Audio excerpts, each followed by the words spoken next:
Bismillah ar-Rahman ar-Rahim. Assalamu alaikum, respected brothers and sisters. In the name of Allah, the most beneficent, the merciful. Today we start with our new series on Vision News Network, which is titled as Life with COVID-19.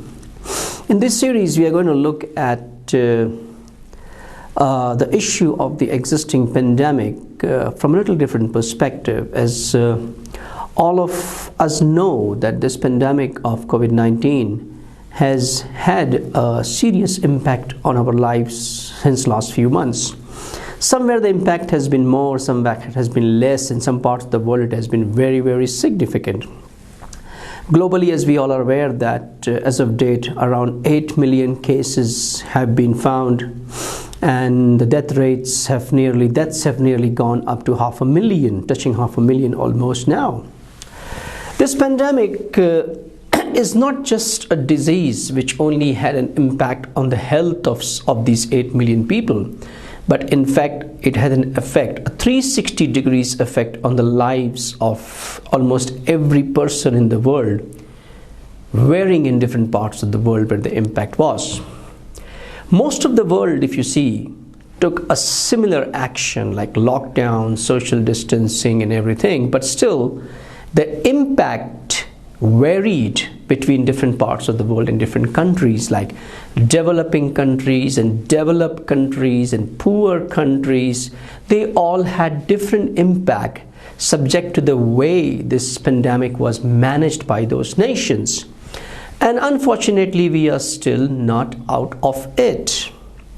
Though the lockdowns are over, they are eased out in some places, work life has started, but COVID-19, Corona still remains.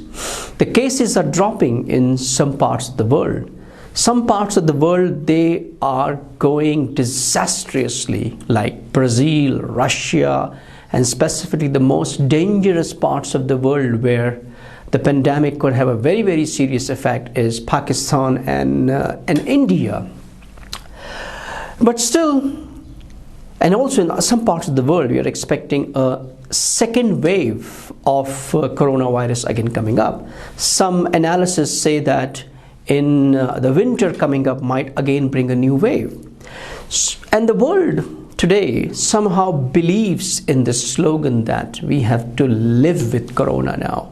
We cannot just be going through lockdowns after lockdowns and just parking our lives and waiting for this virus to go away so that we can come out of the parking and all of a sudden everything will turn back to where it was a few months back. No, that is not going to happen. We have to live with corona. We have to live with COVID-19.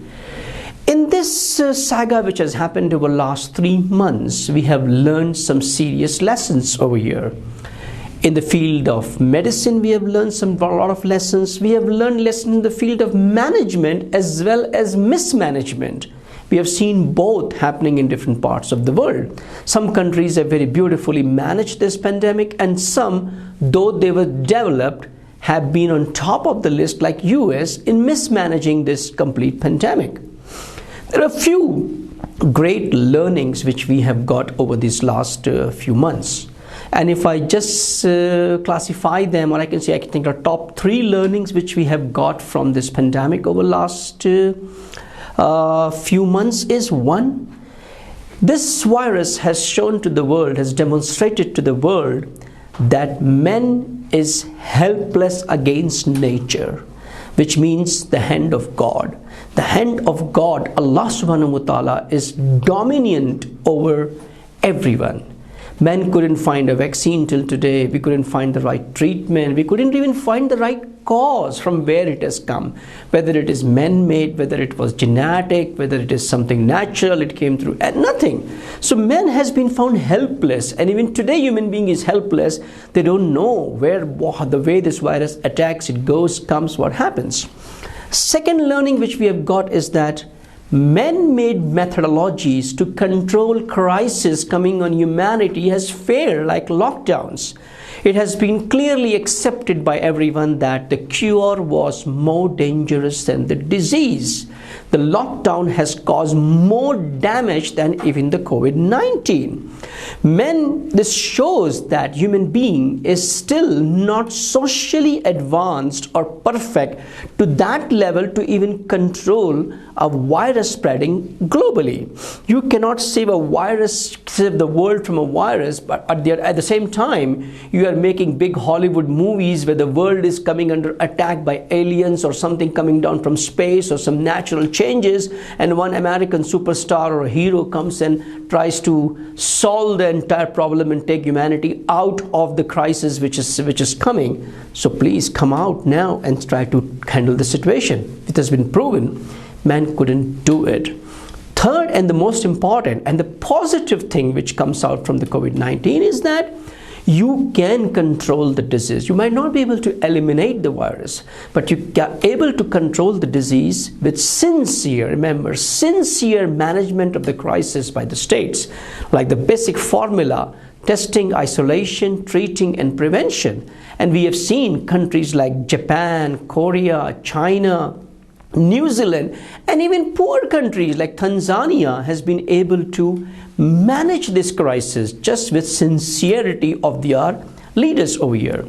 So where we stand now is that we have a horrendous past, and there is an ongoing danger which is still present. But what about future? Will it soon be like COVID-19 was a dark memory or a nightmare which came and it's gone? Or we have to live with this? We all know and we all believe now that we might have to live with this virus, with this pandemic for quite some time. And even if COVID-19 goes, maybe the next version might come out of some other virus or some other pandemic, because Allah subhanahu wa ta'ala says in the Quran that whatever is happening in the land and the sea, the corruption which is happening, is brought by the hands of human being himself. What we have done in the world, what we have sown, we are reaping it now. The question is now how to live a safe and a non-stressful life with COVID-19 and these diseases. What impact COVID-19 will have on the various segments of our life, our economy, our religious gathering, our social gatherings, our health, and various other parts and segments of our life, and what changes we need to bring in our lives now to cope up with these kind of situation. This is something which we need to understand, that we cannot freeze our lives now and just wait for these diseases to pass away and then we will come back to normal. No, that's not the right way. It will be more damaging over here. Fundamentally, if you look at it, COVID-19 got a paradigm change in our lifestyles. With lockdown, social distancing, there has been a lot of behavioral change in the way we have been living our lives before this pandemic. We all had a lifestyle which we have adopted from different places. Some were living a cultural life, and the culture also came from different places like India, Pakistan, and all these kind of culture which we have taken, the ethnic culture, the communal culture, the lingual culture, and the liberal culture in the West. We have adopted different lifestyles, but Islam as a religion also has given us a lifestyle, that is taqwa. And the meaning of taqwa is so beautiful. Taqwa means protection.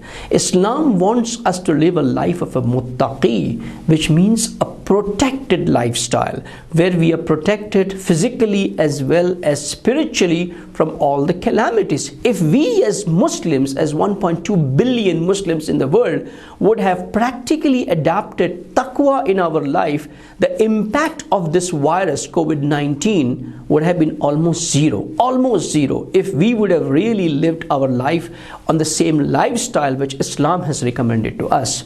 And in last 3 months, we have seen whatever lifestyle we have been living, everything was impacted and it changed. Social distancing, lockdowns, job cuts, no transportation, no gym, no pools, no cinema halls, no gathering, no mosques, no parties, no protests, no sports, and the only thing which we were confined to was food, sleep, and media. That's what was alive. A mobile phone, the computer, the TV, that's what has become our life. So now what next?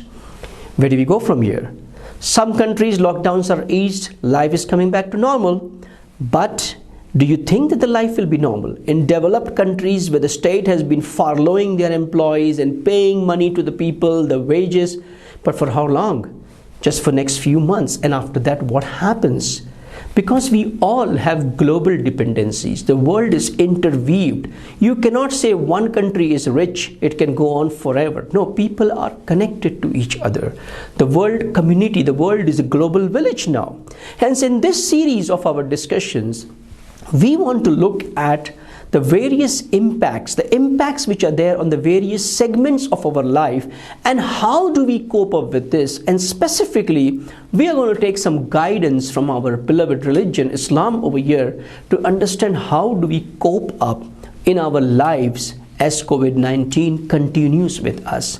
This series, Life with COVID-19, is not about digging inside, doing a surgery on what happened and why it happened. It's more of a discussion about what next and how to cope up with what is going to come next. So inshallah, let's stay tuned as we start to take various topics like impact on health, fitness, economics, relationships, spirituality, communal spirit, politics, work life, religion, family, and many more. Inshallah, we will be continuing with this session, and we will talk about how life with COVID-19 is, how it is going to affect various segments of our life. Assalamu alaikum wa rahmatullahi wa barakatuhu. Stay safe.